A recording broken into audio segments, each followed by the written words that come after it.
My name is Gail Simmons. I run a nonpartisan nonprofit, Civics 307 and YVote. My background is in data-based process improvement, which I did both in the US Navy and at General Electric. You've been provided a handout with the background facts in support of my comments. I believe this is another of the many, many bills that address a problem that does not exist. I believe it is inherently flawed. Flawed in the assumption of a problem, flawed in presenting a solution that actually creates a problem, flawed in changing primary election day to accommodate that solution, flawed in further undermining belief in election integrity, which I do not believe actually occurs. We have high election integrity. Two recent threshold recounts in legislative districts resulted in just one sole vote change and no impact on the outcomes. While other states are reducing their thresholds, this bill is doubling ours. Only the District of Columbia is at 1%, none are at 2%, the majority are at 0.5%. In the past 3 election cycles, a quick check that I did, which is probably not completely accurate, the number of legislative race recounts would have been 5 in 2020, 3 in 2022, and 5 in 2024. I did that on overall, not the individual county, because it was so difficult. The greatest flaw in the bill is in requiring hand counts to verify the results of machine counts. Machine counting has greater accuracy, efficiency, cost effectiveness, and integrity than hand counting. There is not one single credible academic or case study that has shown otherwise. I refer you to the handout for the facts supporting this. There are also no parameters on page 13 on propositions beyond having an affidavit signed by 25 electors. This opens an opportunity for major disruption without any limiting factors. In fact, I would encourage, if you leave this in, to put some other parameter than just 25 people. The recount requirement, in my mind, is the equivalent of having your physician's diagnosis fact-checked by a witch doctor.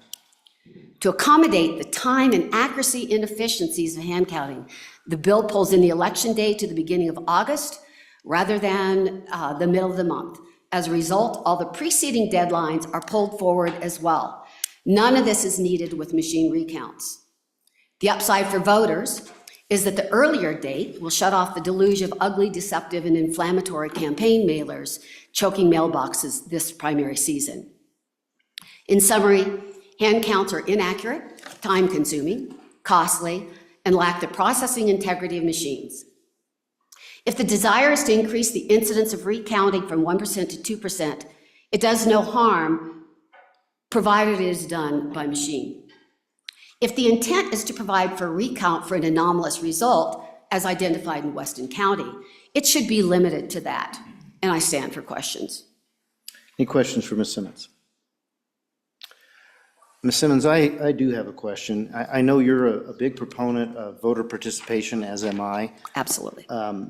You have a note here that you don't believe that that there is a voter confidence issue on our machines. Both anecdotally from my campaign and from poll data across the state, I have different data, different outcomes, and a different perspective on that. Do you have any other additional perspective as to your conclusion that it doesn't build confidence? So Mr. Chairman, that result that I gave you was actually nationwide. My belief is that there has been a concerted effort, a very vocal, widespread effort to diminish the confidence within this state of machine tabulating. They aren't really voting machines, they're tabulating machines. And I believe that that lack of confidence that you see is as a result of that. I think it is in specific areas, and I think we do need to address it. I think the overall decrease in confidence in our election integrity needs to be addressed at every level, because I do not believe it is based on fact, it is based on fear, and needs to be addressed as such. Okay, thank you. And just one thing other, the fact that it's based on fear doesn't change the fact that people feel that way. It's simply we need to address it. Thank you. All right. Mr. Chairman? Do we have? Mr. Chairman? Go ahead. Representative Harrelson? Thank you, Mr. Chairman. Ms. Simmons, thanks for coming today. I appreciate you being here. So I guess the question that I do have as a candidate, and if it was a situation in a race, and let's say that we had a 0.75% offset in a race, and that automatically goes for a recount, no matter if this passes or doesn't. And then it goes and it gets retabulated by the same machine. That's, to me, the question I have is, as a candidate, and I know you've ran and you've been in that position, is there not a point in place where you would love to see the fact of maybe that there is a confirming of that vote? Mr. Chairman, Go ahead. Representative Harrelson, most of the counties have more than one machine, and so I do not believe that it is necessarily true that it would be the exact same machine. And in fact, my confidence, given the already statutorily required checks on our systems, pre-audits, post-audits, random auditing. No, I do not believe that the hand counts would change my belief at all. Actually, quite the contrary. Thank you. Further questions? Ms. Simmons, thank you for being here.